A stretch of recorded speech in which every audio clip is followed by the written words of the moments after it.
Hello दोस्तों, हमारे channel में आपका स्वागत है।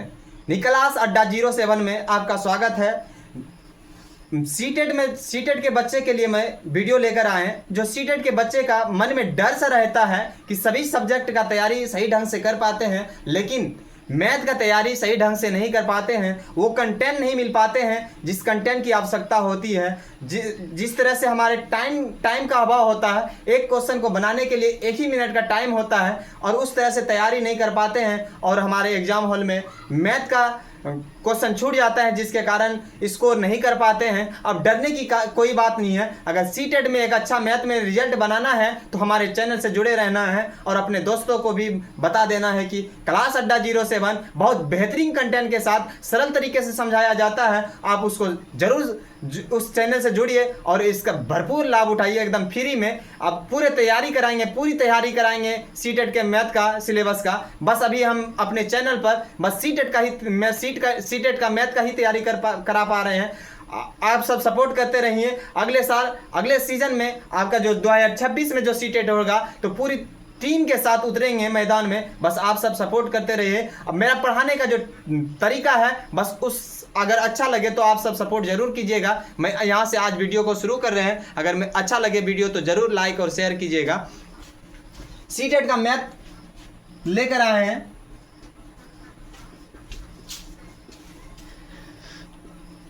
बहुत सारा सीटेट के मैथ में चैप्टर है, लेकिन जो पहला चैप्टर लेकर आए हैं वो है नंबर सिस्टम। कौन सा लेकर आए हैं? Number system. देखना, नंबर सिस्टम बहुत आप कोचिंग में पढ़े होंगे, किसी अदर टीचर के पास पढ़े होंगे, लेकिन जो मैं नंबर सिस्टम पढ़ाने वाला हूँ, एक बेहतरीन के साथ पढ़ाने वाला हूँ। आपको क्लास में ही याद करा देंगे कि नंबर सिस्टम क्या होता है, इनमें क्या क्या आता है और कहाँ से प्रश्न पूछने का चांस रहता है। बस मेरे चैनल से जुड़े रहना है। पहला टॉपिक है कि नंबर होता क्या है। पहले नंबर क्या है? नंबर क्या पढ़ाने वाले हैं? Number system. हिंदी में कहते हैं संख्या पद्धति। क्या बोलते हैं इसको? संख्या पद्धति। संख्या पद्धति जैसे मैं एक संख्या पद्धति हूं, मैं एक नंबर सिस्टम हूं। मान लो कि मैं ही एक संख्या पद्धति हूं, मेरे 2 बेटे हैं। कितना है? मैं एक संख्या पद्धति हूं, अभी मेरा शादी नहीं हुआ है, लेकिन एक मान के मैथ है, कुछ भी मान सकते हैं। तो मैं एक नंबर सिस्टम हूं। अब मेरे कितने? 2 बेटे हैं। कितने बेटे हैं? 2 बेटे। इसको 2 भागों में बांट देना है। कितने भागों में बांटना है? 2 भागों में बांट देना। एक बेटे का नाम है रियल नंबर। एक के नाम क्या है? Real number. Imaginary number.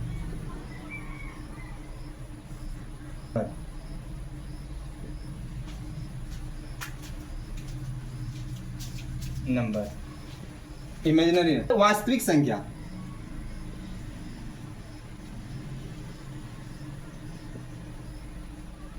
काल्पनिक संख्या।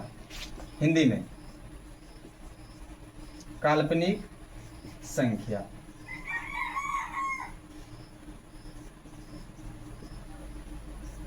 इसको आयोटा से डिनोट करते हैं। किससे करते हैं? आयोटा से डिनोट करते हैं। तो मैं एक नंबर सिस्टम हूं, मेरे 2 बेटा है, एक का नाम है रियल नंबर, एक का नाम है इमेजिनरी नंबर, जिसको बोलते हैं काल्पनिक संख्या, जिसको बोलते हैं वास्तविक संख्या, इसको बोलते हैं काल्पनिक संख्या। तो रियल नंबर मेरे बेटे, तो इसका काम, इसको इमेजिनरी नंबर को, इसमें सीटेट में इसका कोई बेटा नहीं है। जब उसका बेटा ही नहीं होगा, उसका वारिस ही नहीं होगा, तो उसका क्या होगा? वहां से खानदान उसका खत्म हो जाएगा। तो इसका यहाँ से कहानी खत्म हो जाएगी, क्योंकि इसके सीटेट में जरूरत नहीं है। यहाँ से क्वेश्चन नहीं पूछा जाता है। कहाँ से क्वेश्चन आता है? रियल नंबर से। इसमें सीटेट का सिलेबस में हमारा क्या है? रियल नंबर है। तो रियल नंबर से पढ़ेंगे। रियल नंबर एक नंबर सिस्टम हो। तो मेरे 2 बेटे थे। कितना बेटे थे? 2 बेटे। एक था वास्तविक संख्या, एक था काल्पनिक संख्या। उसके बाद काल्पनिक संख्या का कोई वारिस नहीं था, तो यहां से इसका कहानी खत्म हो जाएगा। तो वारिस ही नहीं है तो उसका खानदान चलेगा? नहीं चलेगा ना। तो एक वास्तविक संख्या, इसका वारिस है, इसको 2 बेटा है। कितना बेटा है? वास्तविक संख्या का 2 बेटा है। कितने बेटा? 2 बेटा। एक है परिमेय संख्या, परिमेय संख्या, एक है अपरिमेय संख्या। एक का नाम क्या है? अपरिमेय संख्या। अपरिमेय संख्या। संख्या और एक है परिमेय संख्या, एक है अपरिमेय संख्या। अब देखो यहां से कि अब कहानी मेरा क्या आया, परिमेय संख्या किसको बोलते हैं, किसको अपरिमेय संख्या बोलते हैं। तो घबराने की बात नहीं है, जब इसका डिफिनेशन पढ़ाएंगे तो आराम से इस चीज़ों को कवर कर लेंगे। एकदम जीरो से लेकर एडवांस तक पढ़ाएंगे, एकदम जीरो से उठा के मैथ आराम से बनेगा। बस आराम से पढ़ना है, धीरे धीरे पहले स्टार्ट बेसिक मजबूत करने दो, उसके बाद आराम से सारा हिसाब बनने वाला है। बस वीडियो को अंत तक देखना है। संख्या को 3 भागों में बांटा गया है। परिमेय संख्या को कितने भागों में बांटा गया है, परिमेय संख्या को 3 भागों में बांटा गया है। परिमेय संख्या को 3 भागों में बांटा गया है। एक होता है प्राकृतिक संख्या, एक कौन होता है प्राकृतिक संख्या, प्राकृतिक संख्या।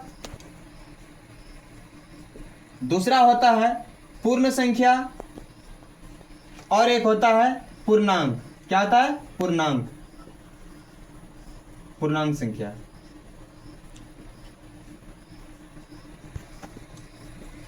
तो पहले हम क्या, नंबर सिस्टम के कितने बेटे, 2 बेटे, एक का नाम था वास्तविक संख्या, एक का नाम था काल्पनिक संख्या। उसके बाद वास्तविक संख्या के काल्पनिक संख्या का यहाँ पर जिक्र नहीं होगा सीटेट में, क्योंकि उसका चर्चा ही नहीं है, तो उसका खानदान ही नहीं है, वारिस ही नहीं है, तो उसका खानदान आगे चलेगा ही नहीं। उसके बाद वास्तविक संख्या को कितने भागों में बांटा है, 2 भागों में बांटा है। एक परिमेय संख्या और अपरिमेय संख्या, यह प्राकृतिक संख्या, पूर्ण संख्या और पूर्णांक संख्या।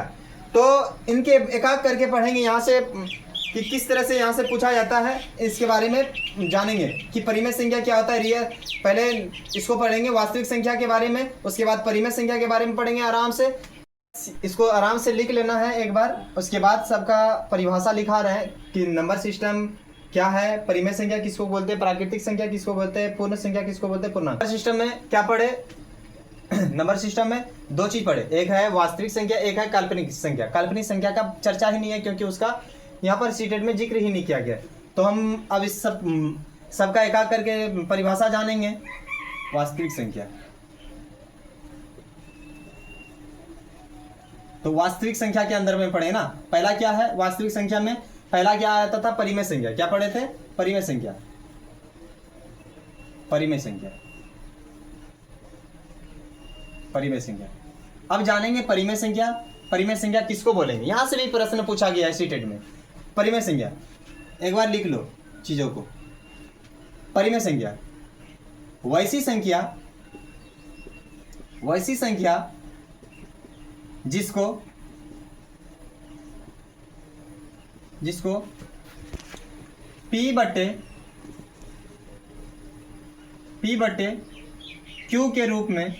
P बटे Q के रूप में लिखा जाता है, उसे परिमेय संख्या कहते हैं। क्या समझी इससे, कि वैसी संख्या जिसको P बटे Q के रूप में लिखा जाता है उसे परिमेय संख्या कहते हैं। तो P बटे Q का मतलब, और याद रखना कि Q नॉट इक्वल 0, Q जो होगा 0 के बराबर नहीं होना चाहिए, 0 नहीं होना चाहिए Q के जगह पे। वैसी संख्या जिसको P बटे Q के रूप में लिखा जाता है उसे परिमेय संख्या कहते हैं। मतलब यहाँ पर मान लो कि यहाँ पर जैसे 4/3, ये मेरा क्या है 4/3, क्योंकि P बटे Q के फॉर्मेट में है ना, तो ये मेरा 3/4 क्या होगा, ये मेरा क्या होगा, परिमेय संख्या होगा। क्या होगा, परिमेय संख्या।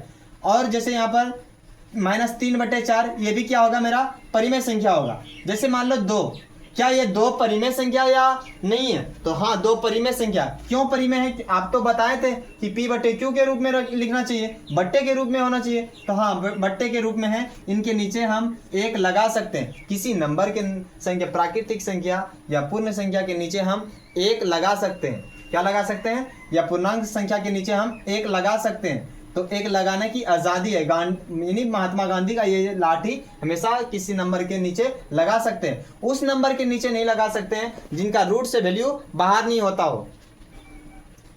और भी ये सब नंबर क्या है, मेरा परिमेय संख्या, जिसको P बटे Q के रूप में लिख सकते हैं उसको क्या बोलेंगे, परिमेय संख्या। अब आता है दूसरा, परिमेय के अंदर कौन आता है,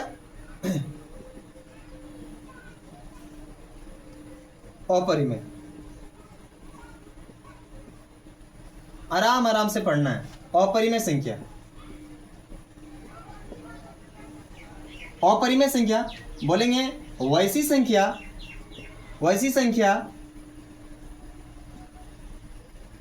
संख्या जिसको P बटे Q यहाँ पे के रूप में नहीं लिखा जाता है। उसको लिख सकते हैं, इसको नहीं लिख सकते हैं, नहीं लिखा जाता है, उसे अपरिमेय संख्या कहते हैं। क्या कहते हैं? अपरिमेय संख्या कहते हैं। अपरिमेय संख्या कहते हैं। ये अपरिमेय होता है क्या? जैसे √3 √7। याद रखना कि अपरिमेय संख्या वही संख्या होगा जिनके रूट लगा हो, यानी छाता ओढ़ा हो, यानी रूट को मान लेना छाता ओढ़ा हो और उसका वैल्यू नहीं निकलता हो, यानी रूट लगा हो, उनके रूट का वैल्यू बाहर नहीं निकल रहा है, तो उसको क्या बोलेंगे? अपरिमेय संख्या। जैसे यहाँ पर √3, तो क्या है? √3 बोलेंगे तो √3 का वैल्यू निकलेगा? नहीं निकलेगा। √7 का वैल्यू निकलेगा? नहीं निकलेगा। √10 का वैल्यू नहीं। और उसके बाद जैसे √9 बोलेगा, √9 का बोलेगा तो √9 को हम क्या परिमेय संख्या बोलेंगे या अपरिमेय संख्या बोलेंगे? रूट मेरा जो है वो क्या है? मेरा परिमेय संख्या है। क्यों परिमेय संख्या? अभी तो आप बताएं सर कि जिसके रूट लगा हो वो बोलेंगे अपरिमेय संख्या। नहीं, हम ये नहीं बोले कि सभी रूट वाला परिमेय संख्या अपरिमेय संख्या होगा। जिसका वैल्यू नहीं निकलेगा वो अपरिमेय होगा, जिसका रूट से वैल्यू निकल जाएगा वो क्या होगा? अपरिमेय होगा। अगर रूट को देखा जाए तो इसको हम बना सकते हैं। √9 को हम क्या कर सकते हैं? 3 गुना 3 में तोड़ सकते हैं। जब रूट के अंदर जोड़ा वाला नंबर रहता है तो बाहर निकल जाता है। क्या निकल जाता है? बाहर निकल जाता है। इसलिए मेरा ये रूट जो है √9, ये मेरा क्या होगा? क्या हो जाएगा? मेरा परिमेय संख्या हो जाएगा। क्या हो जाएगा? मेरा परिमेय संख्या हो जाएगा। क्या होगा? परिमेय संख्या। जिसकी रूट से वैल्यू बाहर निकल जाता है, उनको बोलेंगे परिमेय संख्या। जिसका वैल्यू नहीं निकलता उसको बोलेंगे अपरिमेय संख्या। कुछ भी दे दे, √16 जिसका वैल्यू क्या होता है? 4। क्या होता है? 4। ये भी क्या मेरा बाहर निकल जाएगा। 4 जगह 16 होता है ना, 4 तो इसका भी ये मेरा क्या होगा? ये भी अपरिमेय ही होगा, सॉरी परिमेय होगा। अपरिमेय जिसका रूट से वैल्यू नहीं निकलता उसको बोलेंगे अपरिमेय संख्या। तो परिमेय संख्या और अपरिमेय संख्या के बारे में चर्चा हो गया। बस क्या लिखे, परिभाषा का जरूरत नहीं है आपको, वहाँ परिभाषा नहीं पूछा जाएगा, नंबर कोई दे देगा, पूछेगा परिमेय संख्या और अपरिमेय संख्या। जिसको P/Q के रूप में लिख सकते हैं उसको बोलेंगे परिमेय संख्या, जिसको P/Q के रूप में नहीं लिख सकते हैं उसको अपरिमेय संख्या कहेंगे। और एक नोट में लिखिए, एक स्टार लगा के लिखिए, स्टार बना के। अब स्टार में क्या लिखना है? अब यहाँ पर पाई, क्या है ये? पाई। इसको क्या बोलते हैं? पाई। क्या बोलते हैं इसको? पाई।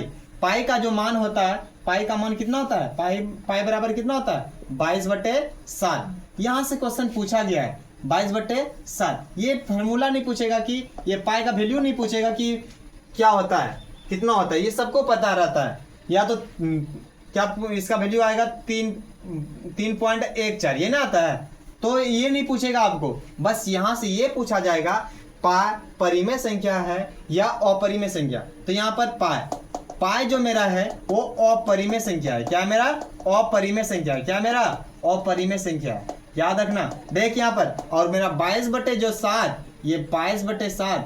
सर अभी तो आप बताए थे कि जिसको P/Q के रूप में लिख सकते हैं तो उसको बोलेंगे परिमेय संख्या, और जिसको P/Q के रूप में नहीं लिख सकते हैं उसको बोलेंगे अपरिमेय संख्या। हाँ सही बात, यहाँ पर 7 है तो ये मेरा क्या होगा? परिमेय संख्या होगा। क्या मेरा होगा? परिमेय संख्या होगा। लेकिन पाई जो मेरा है वो अपरिमेय संख्या है। देखो इसी का मान, पाई का मान ही 22/7 है, वो क्या बन गया? परिमेय संख्या बन गया। और पाई जो रहा वो क्या हो? अपरिमेय संख्या है। बस इसको लिखना है। यहाँ से भी प्रश्न पूछा गया है, कई टेट में पूछा गया, यहाँ से प्रश्न है। बस मेरा मकसद ये नहीं है कि सी टेट में ही प्रश्न पूछा जाए, यहाँ से चीज़ों को जो आगे एक्स्ट्रा चीज़ें होगा उसको भी बताएंगे जो कि टेट सब में काम आए। परिमेय के कितने बेटे थे? 3। कितने बेटे थे? 3। पहला था क्या नाम? प्राकृतिक संख्या। क्या था? प्राकृतिक संख्या। प्राकृतिक संख्या। प्राकृतिक संख्या किसको कहेंगे? जो देखना बचपन में हम जब पढ़ना शुरू किए थे तो 1 2 3 4 5 6 यहाँ से काउंटिंग करना शुरू किया था। तो यही जो बचपन का ये काउंटिंग करने जो सीखे थे वही मेरा क्या होता है, प्राकृतिक संख्या। क्या होता है, जो बचपन में जो नर्सरी क्लास में सीखे थे 1 2 3 4 5 6, ये सब मेरा जो नंबर स्टार्ट हुआ था तो वहाँ से जीरो का पता नहीं था कि जीरो भी होता है, तो नहीं था मालूम, बस 1 2 3 4 5 पता था। ये नंबर जो काउंटिंग सीखे थे यही मेरा क्या है, प्राकृतिक संख्या था। क्या था, प्राकृतिक संख्या। तो यहाँ पर बोलेंगे इसका गणना करने की संख्या को प्राकृतिक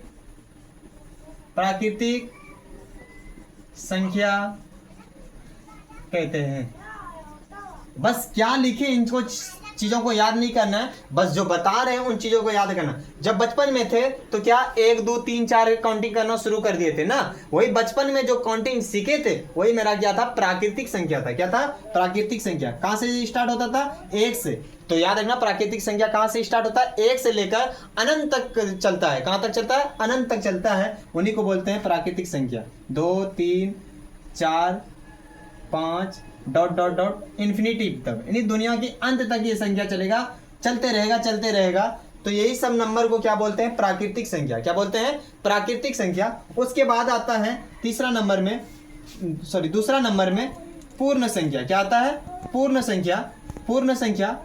संख्या किसको बोलते हैं। अब ध्यान से सुनना है, यहां से भी प्रश्न पूछा गया, प्राकृतिक और पूर्ण और पूर्णांक से भी क्वेश्चन पूछा जाता है सीटेट में। आराम से ध्यान से सुनना है, बस चीजों को किस तरह से समझा रहे हैं और समझ में आ रहे हैं नहीं, जरूर कमेंट बॉक्स में बताइए आप सब।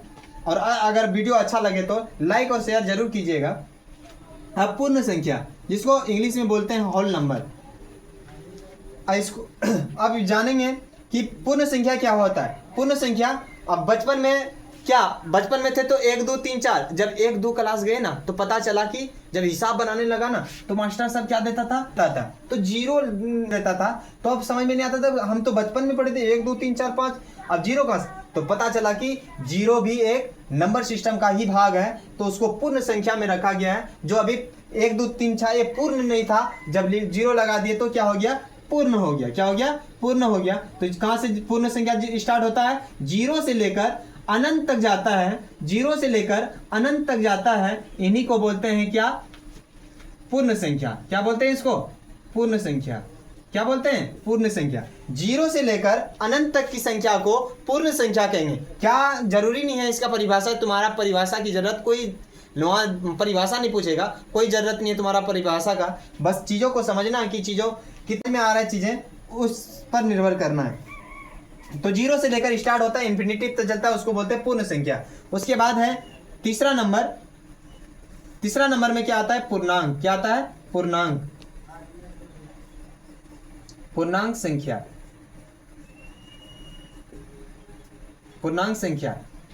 तो पूर्णांक संख्या के अंदर में क्या आता है, उस ध्यान से सुनना है। पूर्णांक संख्या, फिर जब 5 7 में गए तो अब हिसाब बनाना जब किताब का शुरू किए या तरह तरह के बोडमास ये सब बनाने शुरू किए, तब पता चला कि नहीं, निगेटिव संख्या भी होता है। निगेटिव संख्या -1 भी लिखा जाता है, -2 भी लिखा जाता है, -3 लिखा जाता है। जब माइनस ऋणात्मक संख्या को शामिल कर लिया पूर्ण संख्या में, तो वही क्या बन जाता है, पूर्णांक संख्या बन जाता है। क्या बन जाता है, पूर्णांक संख्या बन जाता है। तो कहां से स्टार्ट होता है, पूर्ण संख्या कहां से, जीरो से स्टार्ट होता है, 1 2 3 4 5 डॉट डॉट डॉट इन्फिनिटी तक चलता है ना। 6 भी लिख सकता है, कोई दिक्कत नहीं, जहां तक लिखना है लिख सकता है। तो इधर पता चला कि नहीं, माइनस में भी कोई नंबर होता है, -4 dot dot dot dot infinity तक। ये सब माइनस में वाला शामिल हो गया पूर्ण संख्या में, निगेटिव संख्या को शामिल कर लिया, ऋणात्मक संख्या को शामिल कर लिया पूर्ण संख्या में, तब मेरा क्या बन गया, पूर्णांक संख्या। क्या बन गया, पूर्णांक संख्या बन गया। यहां तक अगर अच्छा लगा हो, अगर समझ में आया हो तो एक बार इसको उतार लो।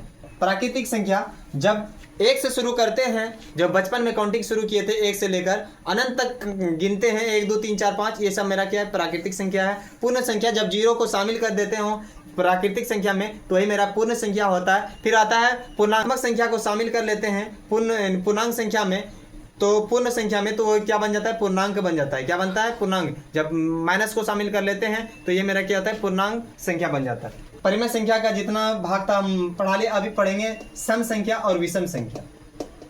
सम संख्या, संख्या, सम संख्या, जिसको बोलते हैं इंग्लिश में इवन नंबर।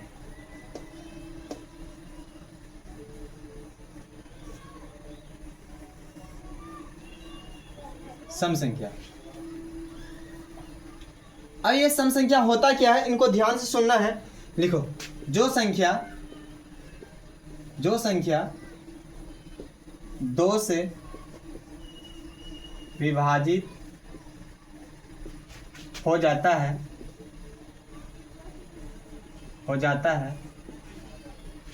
वह सम संख्या कहलाते हैं।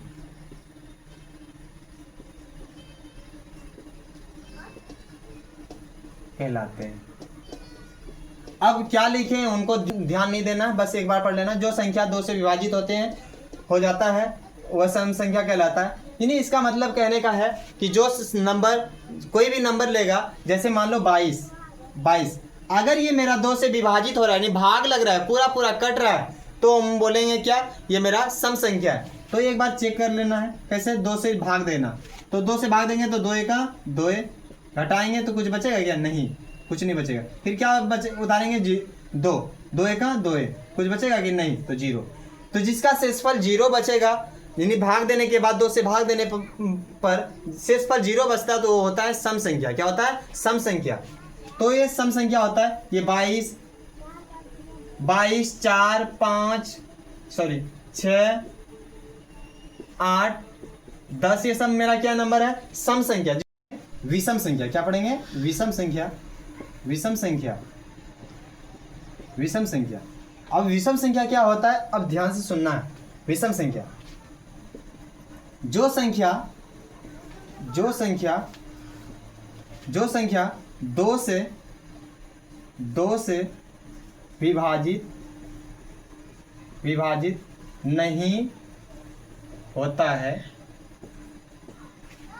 नहीं होता है, उसे विषम संख्या कहते हैं। विषम संख्या कहते हैं। ध्यान से, तो विषम संख्या जो 2 से विभाजित नहीं होते उसको बोलते हैं विषम संख्या। जैसे 7, 9, 11, और भी होगा नंबर 3, उसके बाद 7, इस 7 हो गया, 13, 19, ये सब नंबर क्या है मेरा, विषम संख्या। विषम संख्या 2 से विभाजित, यानी 7 को विभाजित करेंगे 2 से तो एक शेषफल, जिसका शेषफल कुछ बच जाएगा, तो वो विषम संख्या होगा। अब यहाँ से समझ में आ गया। अब एक स्टार में लिखो, स्टार में क्या लिखना है, 0, 0, 0, 1 सम संख्या है, संख्या है। बस इसको याद करना है। अब यहाँ से कि सर सम संख्या, विषम संख्या, इतना छोटा नंबर तो नहीं पूछेगा। हाँ, नंबर कैसे बड़ा पूछेगा, अब यहाँ से ध्यान से सुनना है। अब यहाँ से एक चीज़ें जो बता रहे हैं, ये क्या, यही सब सारा क्लास, जहाँ पर भी क्लास करे होंगे तो आप सबको ये बताया होगा कि 4, 22, 120, 110, ये सब नंबर को बारे में बताया होगा कि 110 मेरा सम संख्या होगा, या विषम संख्या तो सम संख्या होगा। जो 2 से भाग देते हैं तो मेरा क्या, 2 से भाग देते पूरा लग जाता है, तो उसको बोलेंगे सम संख्या। जिसमें 2 से भाग देते हैं तो पूरा भाग नहीं लगता, उसको बोलते हैं विषम संख्या। क्या बड़ा नंबर देंगे तो एग्जाम हॉल में भाग ही देंगे, नहीं, यहाँ तो फंस जाएगा, भाग देने में ही टाइम बर्बाद हो जाएगा। तो वहाँ पर कैसे हम दिमाग लगाएं, छोटा नंबर रहेगा तो पता कर लेंगे, जोड़ा नंबर रहेगा तो सम संख्या, विजोड़ा नंबर रहेगा तो विषम संख्या।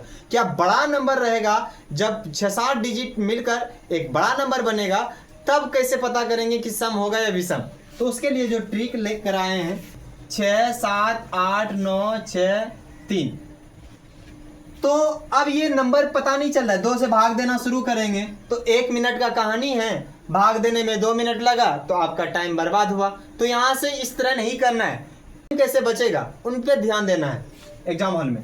तो इतना करने की जरूरत नहीं है। बस ये देखना कि अगर ये पूछ दिया कि सम है या विषम, कोई नंबर दे दिया कितना बड़ा रहे, बस अगर लास्ट वाला अंक देखो क्या मेरा वो सम है या विषम है, पूरे नंबर को देखने नहीं है कि तो 3 क्या है, 2 से भाग लगेगा पूरा पूरा, 3 2 के टेबल में आता है, नहीं आता है, तो नहीं आता है तो ये क्या बोल देंगे, मेरा ये जो नंबर पूरा है, ये नंबर मेरा क्या है, मेरा ये क्या बोल देंगे, विषम संख्या है। क्या मेरा विषम संख्या है, क्या है विषम संख्या। पूरे कहानी नहीं देखना है, बस लास्ट वाले को देखना है कि लास्ट वाला मेरा 2 से भाग लग रहा है कि लास्ट वाले में या नहीं लग रहा है। अगर 3 में 2 से भाग लग जाता तो मेरा सम होता। कोई नंबर और ले लो, 6 7 8 9 5 6। अब देखो ये नंबर में क्या सम संख्या या विषम संख्या, तो अंतिम नंबर देखो, इकाई अंक देखो क्या है इसका, 6। 6 2 के टेबल में आता है, 2 तिया 6 होता है, तो ये मेरा क्या हो जाएगा पूरा, ये मेरा जो नंबर है ये क्या होगा, सम संख्या होगा। क्या होगा, सम संख्या होगा, सम संख्या। क्या होगा, सम संख्या, सम संख्या, सम संख्या। अब एक और ट्रिक याद रखना, जिसके इकाई अंक में 0 2 4 6 8 ये सब नंबर अगर देखने मिल जाएगा तो बोल देना कि सम संख्या होगा। जिसके नंबर में इकाई अंक में अगर 8 6 4 2 0 कुछ भी दिखाई दे तो बोल देना कि मेरा सम संख्या होगा। क्या होगा, सम संख्या होगा। क्या होगा, सम संख्या होगा, सम संख्या होगा। क्या होगा, सम संख्या होगा। बस इकाई अंक को देखना है कि ये लास्ट में मेरा क्या है उसको देखना है और बता देना है कि ये अगर ये नंबर दिख रहा है 2 0 2 4 6 8 ये सब नंबर देखने को मिलेगा तो बोल देना सम संख्या, नहीं तो विषम संख्या है। अगर वीडियो अच्छा लगा हो तो लाइक और शेयर कीजिएगा, अपने दोस्तों तक जरूर पहुंचाइएगा और हमारे चैनल को सपोर्ट कीजिए। कंटेंट के साथ इस सीटेट का पूरा तैयारी कराएंगे इसी चैनल पर, बस इस चैनल से बने रहना है।